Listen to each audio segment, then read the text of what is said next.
Welcome to the Banker Lamp. Please enjoy the video. You start inside My League or My GM. That's essential because cap toggles are mode-specific. Once you're in, immediately create a backup save or duplicate the roster to avoid irreversible changes.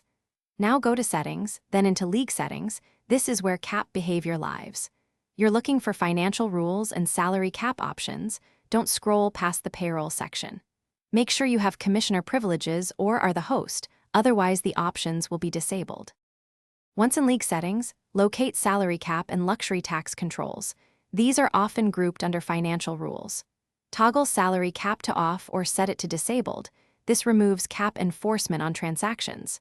Then review contract negotiation options and disable any automated cap holds. These can reapply limits. After toggling, choose whether changes apply immediately to the current season or only from next season. Applying immediately forces recalculation of team payrolls.